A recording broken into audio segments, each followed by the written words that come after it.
नमस्कार, राजस्थान संवाद में आपका स्वागत है। मैं हूं चेतना शर्मा आपके साथ और मैं आपके लिए लेकर आती हूं चंबल के बीहड़ों की वो कहानियां जो आपने कहीं नहीं सुनी होगी। जी हां, इसी कड़ी में आज मैं लेकर आई हूं बीहड़ की उस आखिरी प्रेमी जोड़ी की कहानी जिसके बाद जंबल में जोड़ियां बनना बंद हो गई थी। जी हां, ये कहानी है डकैत केदार गुर्जर और उसकी प्रेमिका पूजा की। बताऊंगी सिरे से आखिर तक कैसे हुआ इनकी प्रेम कहानी की शुरुआत और क्या हुआ इनका अंत और अंजाम। जानने के लिए जुड़े रहिए लास्ट तक हमारे साथ। तो चलिए शुरू करते हैं वीडियो। राजस्थान से मध्य प्रदेश और उत्तर प्रदेश तक फैले चंबल नदी के बीहड़ों में डकैत केदार गुर्जर का बहुत आतंक मचा हुआ था। उसने अपनी पत्नी दस्यु सुंदरी पूजा के साथ ऐसा आतंक मचा रखा था कि लोग उनके नाम से ही कांपते थे। उत्तर प्रदेश के आगरा जिले में कभी उसकी तूती बोला करती थी। दोनों धनी लोगों का अपहरण करके मोटी रकम की फिरौती में वसूलते थे। इस मामले में दोनों काफी होशियार भी थे और अपराध को जंजीर से बांधकर ताला लगाकर अपने साथ जंगल में रखते थे। फिरौती मिलने के बाद उसे छोड़ दिया करते थे। जब तक पैसा नहीं मिल जाता था तब तक वो उस अपराध को मेहमान की तरह ट्रीटमेंट देते थे। हालांकि अब पहले जैसा खूंखार डकैतों का जमाना तो नहीं है जो लोगों को कतार में खड़ा करके गोलियों से भूना करते थे। एक जमाना था जब चंबल की बीहड़ में डाकुओं का बोलबाला था। डाकुओं का ऐसा आतंक था कि लोग उनके नाम से कांपते थे। ऐसे तमाम डाकू हुए जिनकी कहानियां लोग सुना करते थे और कई महिलाएं भी बीहड़ों में कूदकर डकैत बनी थी।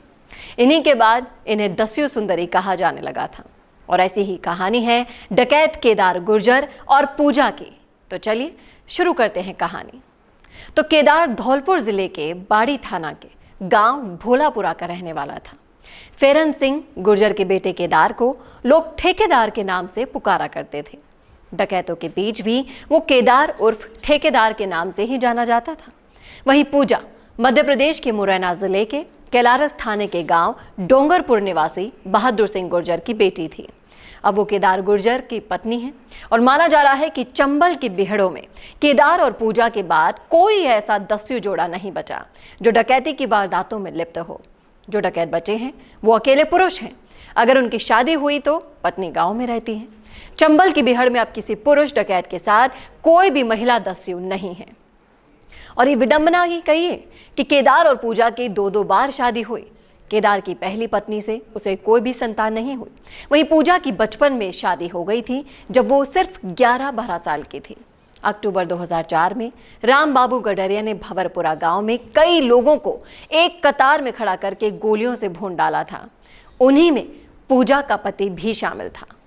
पति की मौत के बाद पूजा ने ससुराल छोड़ दिया और बीहड़ों में कूद पड़ी। वहीं केदार गुर्जर के गिरोह में शामिल हुए। कुछ दिनों बाद पूजा ने केदार से ही शादी कर ली। केदार ने भी पूजा को बंदूक चलाना सिखाया। शुरू में गिरोह में पूजा की कोई खास भूमिका नहीं थी, लेकिन सन 2007 के बाद से वो गिरोह के साथ पूरी तरह सक्रिय हो गई थी। वो अपहरण करने और वसूली से लेकर डकैती की योजना बनाने और पुलिस मुठभेड़ में केदार का कंधे से कंधा मिलाकर साथ देने लगी। करीब 2 साल पहले पुलिस ने पूजा को गिरफ्तार किया। तब वो लगभग 6 महीने तक धौलपुर की केंद्रीय जेल में भी बंद रही। बाद में जमानत मिलने के बाद वापस बीहड़ों में केदार के पास जा पहुंची। बीहड़ों में पूजा साड़ी बांध कर रहती थी, लेकिन जब वो गिरोह के साथ वारदात करने निकलती थी तो ब्रांडेड जीन्स, टी-शर्ट और स्पोर्ट्स शूज का इस्तेमाल किया करती थी। केदार और पूजा ने राजस्थान के धौलपुर से लेकर उत्तर प्रदेश के आगरा और मध्य प्रदेश के मुरैना तक अपना कार्य क्षेत्र बना रखा था। केदार का गिरोह लंबे समय तक बीहड़ों में नहीं रहता था। जब वो बीहड़ों में रहा करता था तो अपने विश्वस्त लोगों से राशन और सामान मंगवा लिया करता था और जंगल में ही खाना बनाता और खाता था। बारिश के मौसम में तिरपाल लगाकर रहता था। रात हो या दिन बीहड़ में जहां भी गिरोह रुकता था वहां 1-2 सदस्य बंदूक लेकर पहरा दिया करते थे। बीच बीच में केदार और पूजा के साथ डकैत गिरोह के सदस्य तीर्थ यात्रा पर भी जाते थे। ये लोग विश्व विख्यात पुष्कर मेले और अलवर जिले के भर्तृहरि मेले में कई बार जा चुके थे। इसी बीच ये अपनी वेशभूषा बदला करते थे। केदार गुर्जर धोती कुर्ता और पगड़ी बांधकर ठेठ देहाती बन जाता था और पूजा जमफर और कुर्ती पहनकर ठेठ गुजरी बन जाती थी। लेकिन 1-2 हथियार ये अपने साथ रखा करते थे। बाकी हथियारों को अपने ठिकानों पर यानी कि जंगल में छिपा दिया करते थे। केदार और पूजा सामान्य ग्रामीणों की तरह जयपुर और आगरा के ताजमहल जगहों पर भी घूम चुके हैं और डकैत केदार की आदत थी कि वो जंगल में जहां खाना खाता था वहां से 1-2 किलोमीटर दूर जाकर पानी पीता था। रात में भी 1-2 बार अपना ठिकाना बदला करता था। इनकी गिरफ्तारी से कुछ महीने पहले धौलपुर पुलिस के केदार और पूजा गिरोह से मुठभेड़ हुई थी। उस मुठभेड़ के बाद पुलिस ने इनके चंगुल से आगरा के एक ठेकेदार देवेंद्र ठाकुर को मुक्त कराया था। देवेंद्र का उत्तर प्रदेश के शमशाबाद से अपहरण किया गया था। वो शमशाबाद के पूर्व विधायक और व्यापारी डॉक्टर राजेंद्र सिंह का रिश्तेदार था। देवेंद्र के अपहरण के बाद केदार और पूजा के गिरोह ने उसके घर वालों से 50 लाख रुपए की फिरौती मांगी थी। बाद में 20 लाख रुपए में यह सौदा तय हुआ और देवेंद्र के घर वाले 20 लाख रुपए लेकर आने वाले थे। इसी बीच ये सूचना पुलिस को मिल गई और पुलिस ने डकैतों की घेराबंदी कर डाली। दोनों तरफ से गोलियां चली और इस मुठभेड़ के दौरान डकैत देवेंद्र को छोड़कर भाग निकले। देवेंद्र ने पुलिस को उस समय बताया कि शमशाबाद से उसका एक कार में अपहरण किया गया था। रास्ते में उसे इंजेक्शन लगाकर बेहोश कर डाला गया। जब होश आया तो वो मध्य प्रदेश के जंगलों में था। बाद में डकैत गिरोह उसे साथ लेकर इधर उधर घूमता रहा। गिरोह ने देवेंद्र को जंजीरों से बांध कर रखा था और उस पर ताला भी लगा रखा था।